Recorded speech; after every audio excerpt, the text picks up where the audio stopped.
Dibuatnya terang ceria, itulah Yesus Juru Selamatku. Ku tak cemaskan jalan yang naik turun, lewat lembah dan gunung yang terjal, sebab Tuhan berjalanlah di sampingku, memimpinku ke negeri yang kekal.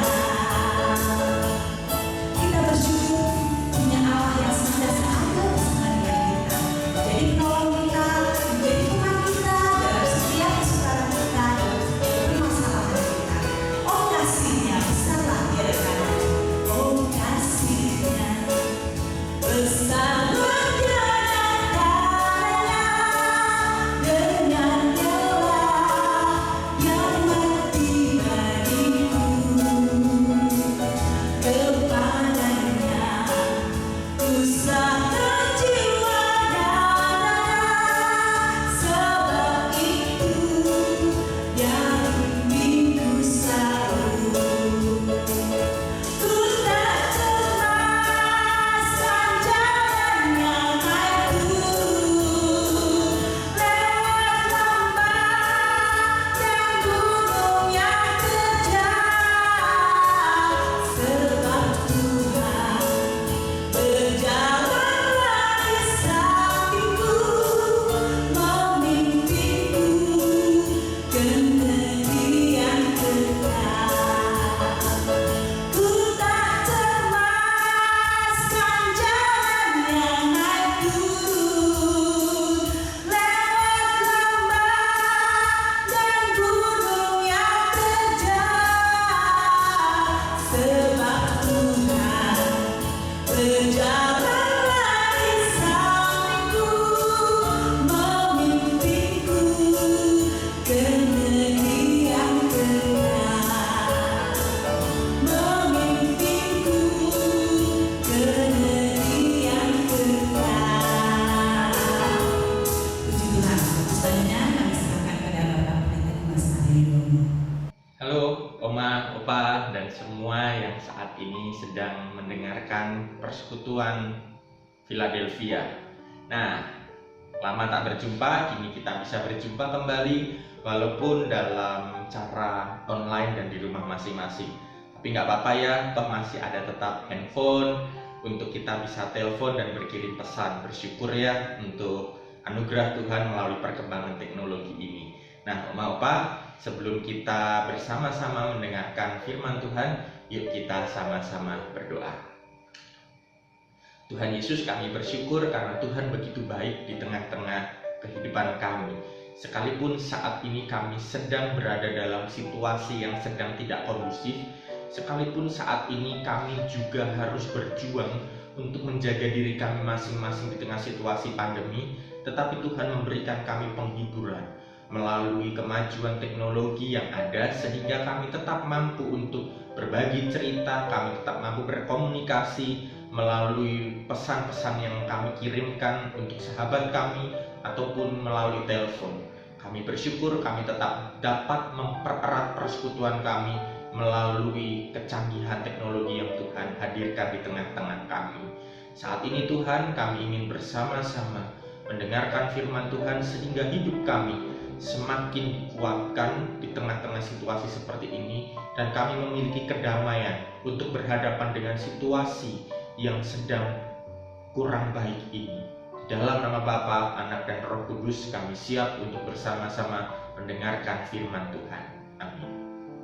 Nah, Oma, Opa, masih ingat nggak dengan iklan rokok Jarum 76? Ini bukan ngajarin rokok ya, ini bukan ngajakin kita ngerokok juga, tapi masih ingat nggak dengan iklannya, yaitu orang yang menemukan sebuah kayak teko ajaib gitu, yang kemudian terus dari dalam teko bisa keluar jinnya. Nah, lalu setelah jinnya keluar, jin itu bertanya, kamu minta apa? Nah, Kalau kita sudah lupa, saya ingatkan kembali, lihat yuk sama-sama videonya yang kayak begini nih.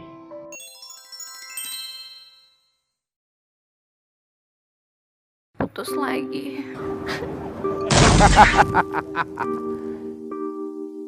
Ku beri satu permintaan. Monggo. Aku nggak mau pacaran. Aku maunya dinikahin Om Jin. Bisa diatur. Loh, kok jadi begini sih? Katanya mau dinikahin Om Jin.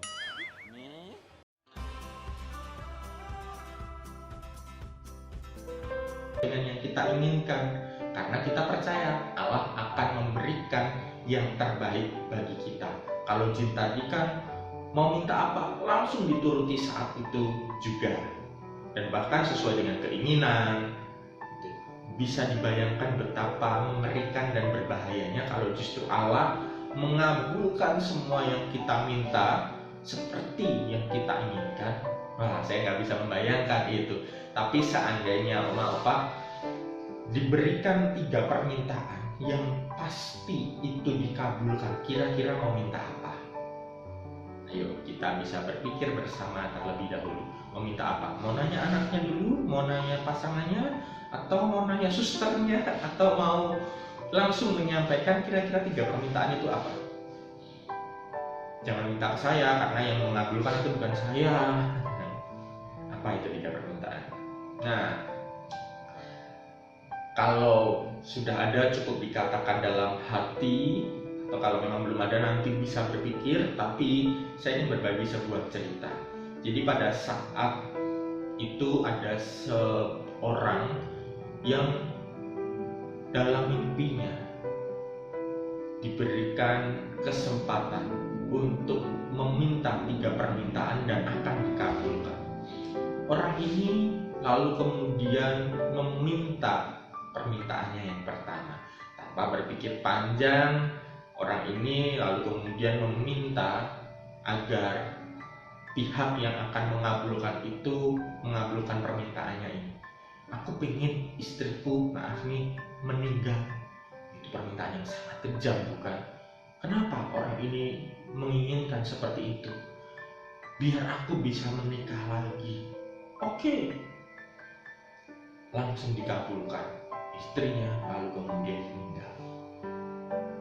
Ketika pasangannya sudah meninggal, barulah dia sadar, barulah dia teringat akan semua kebaikan istrinya yang jarang dia rasakan.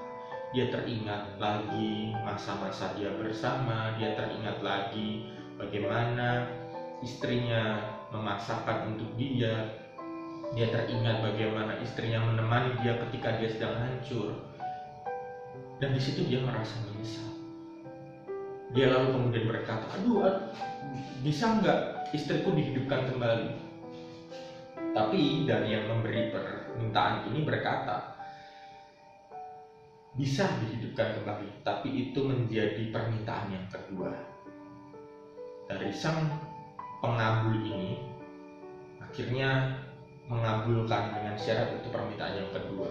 Dari yang meminta permintaan ini kemudian, ya sudah, biarlah itu jadi permintaan kedua, aku tetap mau ada istri. Istrinya pun dibangkitkan kembali. Akhirnya tinggal 1 permintaan. Dia gelisah, dia bimbang, dia meminta waktu. Berbulan-bulan dia masih belum ada 1 permintaan lagi. Apa ya? Lalu kemudian saran dari teman-temannya berkata, minta umur panjang aja. Betul kan, biasanya kalau kita ulang tahun mintanya umur panjang. Lalu kemudian dia berefleksi, kalau umurnya panjang tetapi dia harus hidup dalam kesendirian, untuk apa? Kalau dia punya umur panjang tetapi tidak sehat, ya untuk apa? Kalau dia umur panjang tetapi teman-temannya juga sudah pada meninggalkan dia, untuk apa? Dia lalu tidak setuju dengan permintaan itu, kemudian dia masih bergumul kembali. Apa ya kira-kira ya? Di tengah rasa frustrasinya itu, kemudian dia justru bertanya kepada orang atau sosok yang akan mengabulkan permintaan itu. Dia bertanya, aku hanya tinggal punya satu permintaan. Kira-kira ada saran atau enggak? Lu malah nanya ya, lucu ya. Lalu orang yang akan mengabulkan atau sosok yang akan mengabulkan ini justru memberi saran. Aku memberi kamu saran. Jika tersisa satu permintaan, mintalah hati yang damai untuk menghadapi situasi dan kondisi yang paling buruk atau menghadapi kondisi seperti apapun. Mintalah hati yang damai. Cerita ini berakhir di sini. Apa yang bisa kita refleksikan? Saya jadi teringat kemudian firman Tuhan dalam Yohanes 14 ayatnya yang ke-27. Damai sejahtera kutinggalkan bagimu, damai sejahtera ku berikan kepadamu, dan apa yang kuberikan tidak seperti yang diberikan oleh dunia kepadamu. Janganlah gelisah dan gentar hatimu. Kalimat Yesus ini ingin menekankan satu hal, yaitu damai sejahtera. Damai sejahtera itu dari Yesus sepenuhnya. Nah, kenapa Yesus mengeluarkan kalimat ini? Ini adalah kalimat yang dikeluarkan oleh Yesus, dan ini adalah janji Yesus sebelum Yesus pergi meninggalkan para murid. Wajar saat itu para murid sedang merasa gelisah, para murid tidak damai, para murid juga mungkin takut karena harus menjalani kehidupan nantinya tanpa kehadiran orang yang diandalkan. Mereka akan ditinggalkan oleh guru mereka. Nah, disinilah murid-murid menjadi takut. Nah, kenapa harus takut? Kenapa murid-murid takut? Karena mereka harus memulai kehidupan yang baru, mereka memulai situasi yang baru, dan mereka harus belajar beradaptasi. Dan berhadapan dengan situasi-situasi yang serba mengancam dan Yesus tidak ada. Bagaimana nanti? Nah, disitulah Yesus berkata, aku mungkin tidak akan memberikan apapun. Kalau diterjemahkan dalam bahasa bebas mungkin Yesus akan berkata seperti itu. Tapi aku akan memberikan damai sejahtera yang tidak akan diberikan oleh dunia. Damai sejahtera yang kuberikan padamu berbeda dengan damai sejahtera yang diberikan dunia. Nah, ini sebuah pemberian dari Yesus yang sifatnya tidak bergantung pada situasi dan kondisi.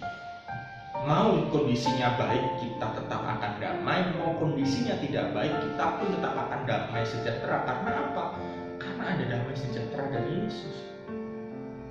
Lalu kemudian saya pun teringat surat Roma dari Rasul Paulus yang berbunyi demikian.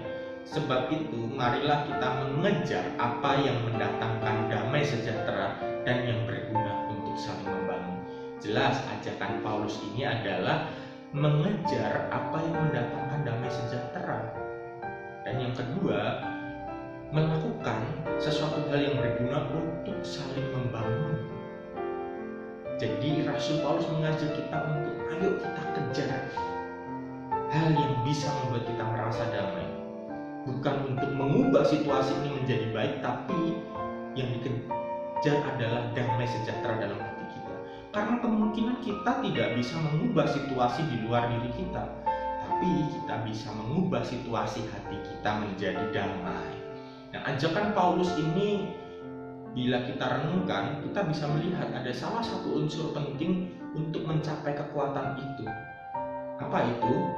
Ketika kebersamaan dalam jemaat ini tidak terpecah belah, satu jemaat dengan yang lainnya tidak saling merendahkan, tapi mereka hidup rukun dalam sebuah persekutuan yang intim satu dengan yang lainnya.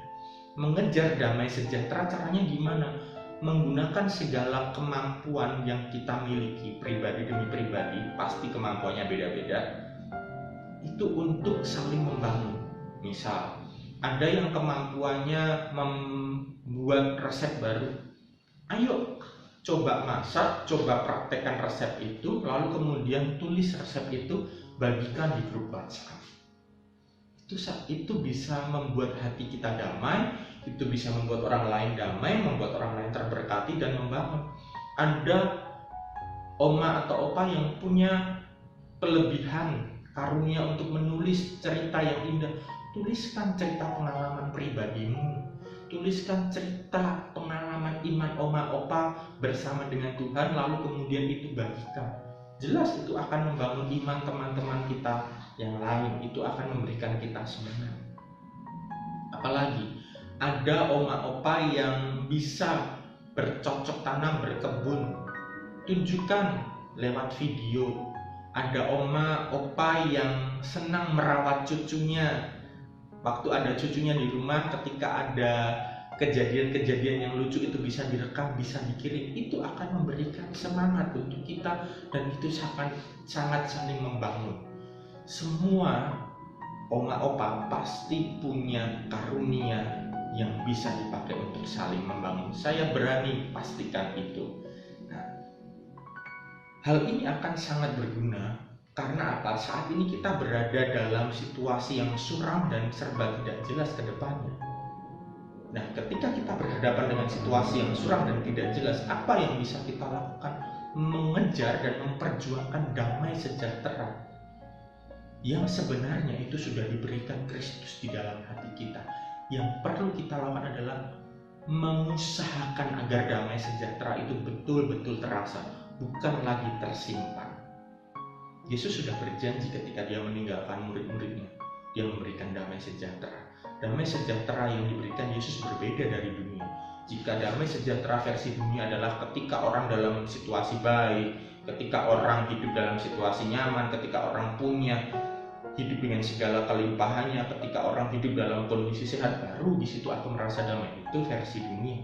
Tetapi damai sejahtera versi Kristus adalah ketika kita tetap bisa membangun orang lain di tengah keterbatasan kita, di tengah kondisi kita tidak bisa pergi-pergi, di tengah kondisi kita sedang takut, tapi kita berusaha untuk saling membangun. Disitulah sebenarnya kita bisa menunjukkan damai sejahtera Kristus secara nyata. Dan Rasul Paulus mengajak kita, kejarlah damai sejahtera agar bisa saling membangun. Jadi kalau kita kemudian mau meminta kepada Tuhan melalui doa, bukan kepada jin ya Oma Opa, kalau kita berdoa, saya mau tanya, sekarang doa kita doa yang seperti apa? Masihkah kita meminta-minta untuk sesuatu yang sifatnya pasti? Nah, saya mau menyarankan agar ketika kita berdoa, mulai nanti atau besok pagi, ketika kita berdoa, mulailah berdoa dengan meminta agar kita diberikan damai sejahtera sekalipun situasi dan kondisi sedang tidak baik. Mintalah damai sejahtera, itu sudah cukup. Kita tidak lagi meminta Tuhan cepat agar kami bisa berkumpul. Meminta seperti itu boleh, tapi yang terpenting adalah mintalah damai sejahtera sehingga kita bisa saling membangun rekan-rekan kita yang lain, kita bisa saling menguatkan, kita bisa saling mendukung teman-teman lansia yang lain dengan segala kelebihan yang ada dalam diri kita. Kita pasti bisa membangun persekutuan Philadelphia kita melalui WhatsApp jika kita memiliki hati yang sejahtera. Kita bisa saling mensupport jika kita merasa damai sejahtera. Tapi kita tidak akan bisa mensupport orang lain jika diri kita sendiri sedang berada dalam kondisi yang tidak damai. Jadi jika kita memiliki permintaan, mintalah hanya satu saja. Tuhan, berikan aku hati yang damai berhadapan dengan situasi dan kondisi seperti apapun. Amin. Yuk Oma Opa kita bersama berdoa. Tuhan Yesus, kami teringat akan janji-Mu yang tidak akan pernah Engkau ingkari. Engkau berjanji memberikan kami damai sejahtera, dan sesungguhnya damai sejahtera itu sudah ada. Hanya seringkali damai sejahtera ini tertutupi oleh berbagai rasa khawatir kami, cemas kami, takut kami, rasa terburu-buru kami. Maka dari itu ya Tuhan, mampukan kami untuk kami bisa memunculkan damai sejahtera ini melalui sikap dan tindakan nyata dengan cara kami saling membangun, saling mendukung, menghasilkan karya sesuai dengan potensi yang ada dalam diri kami masing-masing. Karena kami percaya Tuhan menciptakan kami dengan segala karunia yang ada dalam diri kami masing-masing, dan kami perlu untuk memaksimalkan setiap hal yang ada pada diri kami untuk saling membangun. Dan tentunya kami dapat saling membangun jika kami memiliki hati yang dipenuhi dengan damai sejahtera. Kami bersyukur damai sejahtera yang Kristus berikan sungguh sangat-sangat mampu untuk berhadapan dengan berbagai situasi di dunia ini. Ini Tuhan doa kami, ini sungguh harapan kami. Kami rindu untuk saling mendukung rekan-rekan kami satu dengan yang lain. Di dalam nama Bapa, Anak, dan Roh Kudus kami bersama berdoa. Amin. Maka sampai jumpa. Milikilah hati yang damai untuk berhadapan dengan situasi yang muram. Tuhan memberkati kebersamaan kita. Dadah.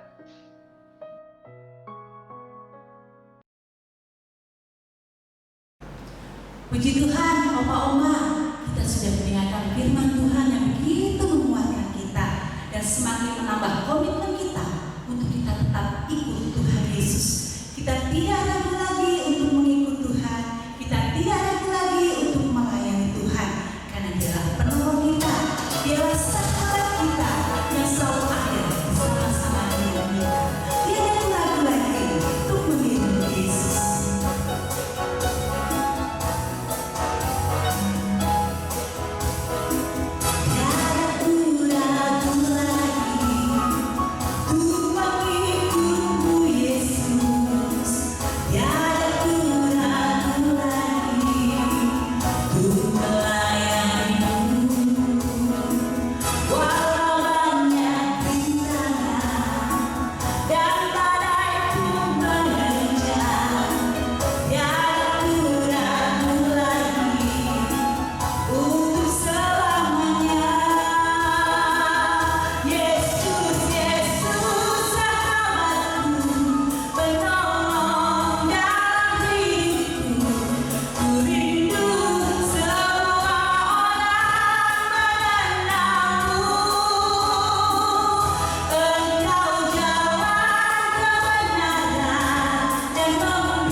Opa Oma, saatnya kita akan pengocokan arisan.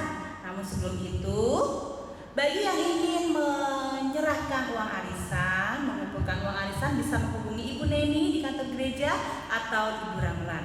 Kita akan mulai pengocokannya ya. Oke, buka saja. Kita akan ambil 2. Pelan-pelan dulu. Ya, langsung 2 boleh. Oke. Yang pertama Nah,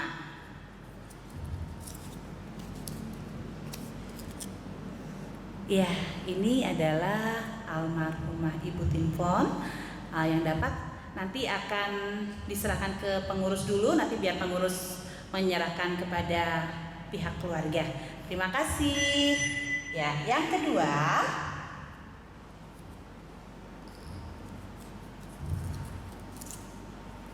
ya, Ibu Lili. Ya, selamat kepada Ibu Lili dapat arisan. Terima kasih, Tuhan berkati. Sampai jumpa bulan depan.